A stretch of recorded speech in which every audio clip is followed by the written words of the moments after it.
আসসালামু আলাইকুম বন্ধুরা, আশা করি সবাই সুস্থ আছেন। বন্ধুরা, 1971 সালে যখন পাকিস্তানি হানাদার বাহিনী নিরস্ত্র বাঙালির উপর ঝাঁপিয়ে পড়ে গণহত্যা শুরু করে, আমাদের মা বোনদের ধরে নিয়ে যায়, এমতো অবস্থায় নিজের সার্বভৌমত্ব রক্ষা করার জন্য, নিজের স্বাধীনতা অর্জন করার জন্য, নিজের মান ইজ্জত রক্ষা করার জন্য যখন বীর বাঙালি ঝাঁপিয়ে পড়েছিল এই যুদ্ধক্ষেত্রে, তখন বাংলাদেশের মানুষের হাতে তেমনভাবে কিন্তু অস্ত্রও ছিল না। 30 লক্ষ শহীদ এবং প্রায় 2 লক্ষ মা বোনের ইজ্জতের বিনিময়ে আমরা এই বাংলাদেশের স্বাধীনতা পেয়েছি।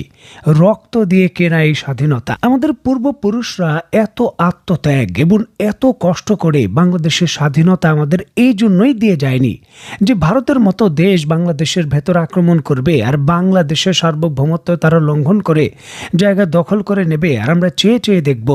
এমন পরিস্থিতি কিন্তু তৈরি হয়নি। বাংলাদেশের মানুষ, বাংলাদেশের বীর জাতি নিজের শেষ রক্তবিন্দু পর্যন্ত লড়াই করবে, তারপরও সার্বভৌমত্বের ক্ষেত্রে কোনো ধরনের ছাড় দেবে না। দল মত যার যার জায়গায়, তবে দেশের সার্বভৌমত্ব রক্ষার ক্ষেত্রে আমরা সবাই এক। প্রয়োজন পড়লে যে কোনো মুহূর্তে যে কোনো ধরনের পদক্ষেপে বাংলাদেশের মানুষ ঝাঁপিয়ে পড়বে, আমরা ঝাঁপিয়ে পড়ব। তবে প্রশ্নটা হচ্ছে যে আমরা তো সিদ্ধান্ত নিলাম ঝাঁপিয়ে পড়ব, তবে আমাদের যারা ঝাঁপিয়ে পড়তে বলছেন তাদের উদ্দেশ্য কি? তারা কি দেশপ্রেম থেকে এমনটা করছেন নাকি রাজনৈতিক ফায়দার জন্য?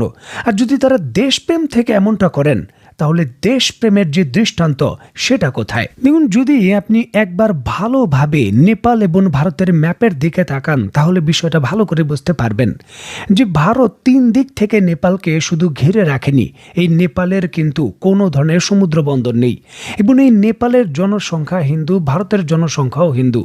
এমন একটি পরিস্থিতির মধ্যে ভারতের বিরুদ্ধে সোচ্চার হওয়া বা বড় ধরনের কোনো পদক্ষেপ নেওয়া শুধু চ্যালেঞ্জিং বিষয় নয়, একটা মারাত্মক সিদ্ধান্তও বটে। দেখুন, কয়েক বছর আগে যখন ভারত নেপালের কালাদান জায়গা দখল করতে চেয়েছিল, তখন নেপালের জনগণ কিন্তু ভারতের বিরুদ্ধে ফুঁসে উঠেছিল। ব্যাক অফ ইন্ডিয়া স্লোগান দিয়েছিল তারা। জনগণের এই পালস কিন্তু বুঝতে পেরেছিল নেপালের রাজনীতিবিদরা, যার জন্য সকল রাজনীতিবিদের একটাই চাওয়া ছিল যে কৌশলগতভাবে ভারতকে কি করে মোকাবেলা করা যায় সেটা সুনিশ্চিত করা, আর এর একমাত্র পথ ছিল চীন। দেখুন, চীন একটি সুপার পাওয়ার যে কিনা ভারতের মতো মেজর পাওয়ারকে মোকাবেলা করতে পারবে, যার জন্য নেপালের রাজনীতিতে ক্ষমতার পরিবর্তন এসেছে, ক্ষমতার পরিবর্তন হয়েছে, পুরনো গেছে, নতুন এসেছে।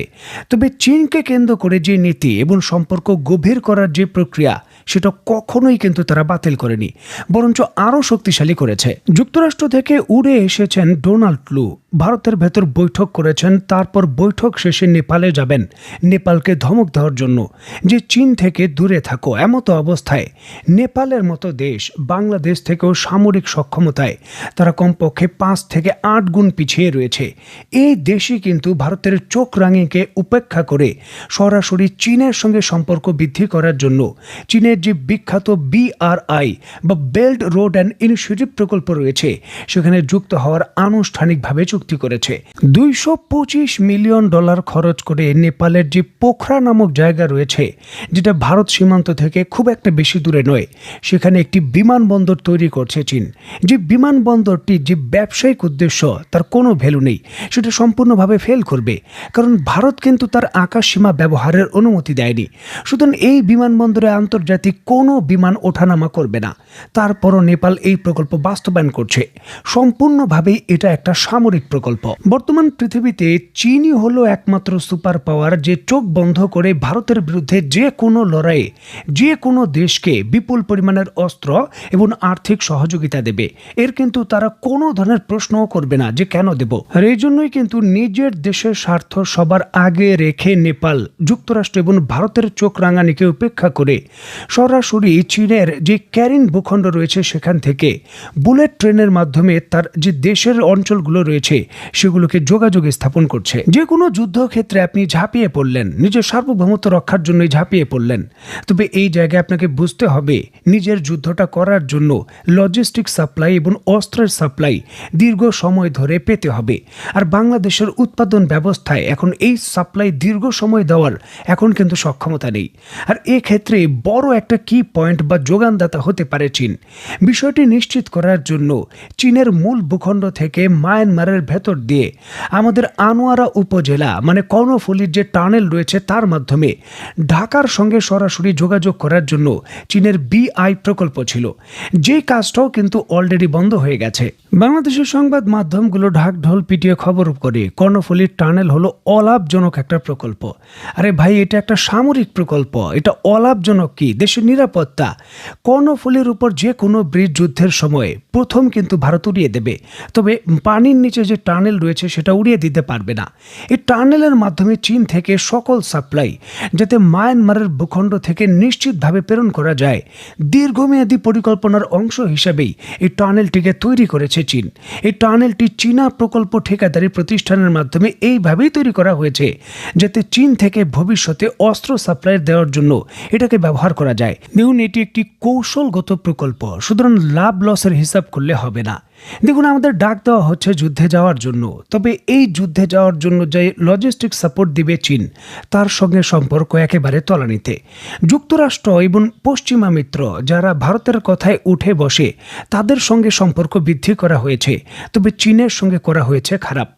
গত জুলাই মাস থেকে সেপ্টেম্বর মাস পর্যন্ত সর্বশেষ রিপোর্ট অনুযায়ী চীন বাংলাদেশে কোনো প্রকল্পে নতুন করে $1 অর্থ ছাড় দেয়নি।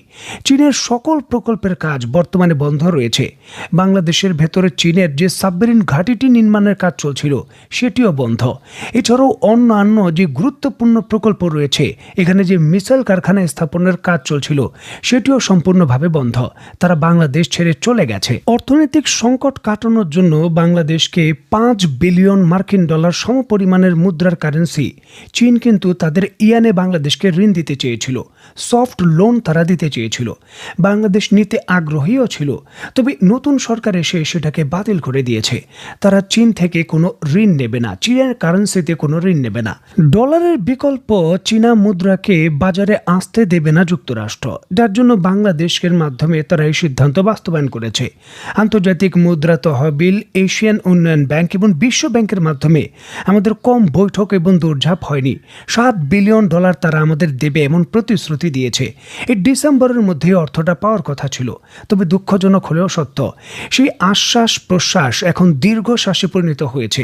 ঋণ দেবে তো দূরের কথা, আনুষ্ঠানিকভাবে তাদের সঙ্গে এখন আমরা চুক্তিও করতে পারিনি। $5 বিলিয়ন চীন আমাদের আর্থিক সংকট কাটানোর জন্য ঋণ দিতে চেয়েছিল, নগদ অর্থ ঋণ।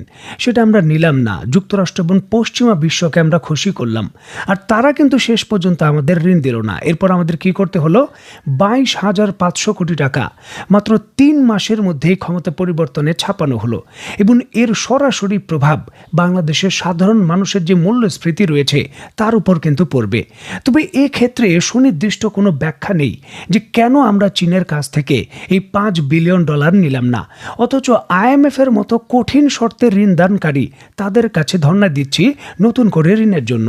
আমরা মুখে বলছি ভারতের আগ্রাসন আমরা ঠেকিয়ে দেব, ভারতের আগ্রাসনের বিরুদ্ধে আমরা লড়াই করব, তবে বাস্তবতা হলো যে যুক্তরাষ্ট্র এবং যে পশ্চিমা বিশ্ব এই ভারতের সঙ্গে এক টেবিলে বসে বাংলাদেশকে কোণঠাসা করা এবং বাংলাদেশকে দখল করার প্ল্যান করে, সেই যুক্তরাষ্ট্র এবং সেই পশ্চিমা বিশ্বের কথাই আমরা চলছি। তাহলে এই ডাবল স্ট্যান্ডার্ডের কাজ যারা করেন, আমি নাম বললাম না, যারাই করেন, তারা যদি ডাক দেন তাহলে রাজনৈতিক বলি হওয়ার জন্য আমরা কেন তাদের ডাকে সাড়া দেওয়ার জন্য বিভিন্ন রাজনৈতিক পদক্ষেপে যাব? যে জায়গায় সুনির্দিষ্ট বিষয়টা হলো যে চীন ব্যতীত আমাদের উপায় নেই, ভারতের আগ্রাসন রক্ষা করার জন্য চীনই আমাদের প্রধান খুঁটি, সেই দিকে নজর দিচ্ছে না যারা ক্ষমতায় রয়েছে নীতি নির্ধারকরা। তখন আমরা কি করে চিন্তা করতে পারি যে ভারতের আগ্রাসন আমরা যুক্তরাষ্ট্রের মাধ্যমে মোকাবেলা করতে পারবো? খালি মুখের কথায় কিন্তু চিরা ভিজবে না। টকশোতে এসে বড় বড় কথা বললেই ভারতের আগ্রাসন থামানো যাবে না।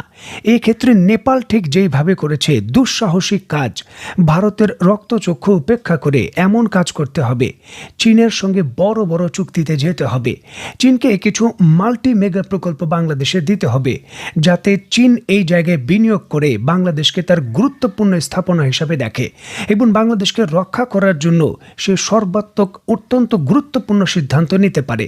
এই ধরনের পদক্ষেপ নিতে হবে। তখনই কিন্তু বাংলাদেশের মানুষ বিশ্বাস করবে এবং আমরা বিশ্বাস করব যে যাদের নেতৃত্বে ডাক দেওয়া হচ্ছে আগ্রাসন ঠেকানোর জন্য, তাদের সঙ্গে আমরা আছি। কারণ যেহেতু চীনের মতো দেশের ব্যাকআপ আছে। দেখুন, আমরা কোনো রাজনৈতিক স্টেটমেন্ট চাই না, আমরা দৃশ্যমান অগ্রগতি চাই যে চীনের সঙ্গে এই সম্পর্কের অগ্রগতি হচ্ছে। দৃশ্যমান অগ্রগতিই কিন্তু ভারতের আগ্রাসন ঠেকানোর জন্য প্রধান নিয়ামক। তো বন্ধুরা, গুরুত্বপূর্ণ ইস্যুটিকে কেন্দ্র করে আপনি ব্যক্তিগতভাবে কি মনে করছেন তা অবশ্যই কমেন্ট বক্সে লিখবেন। তো বন্ধুরা, আজকের মতো বিদায়, নতুন কোনো ভিডিও নিয়ে আবার দেখা হবে। সেই পর্যন্ত সবাই ভালো থাকবেন, সুস্থ থাকবেন এবং বাংলাদেশকে ভালোবাসবেন। আল্লাহ হাফেজ।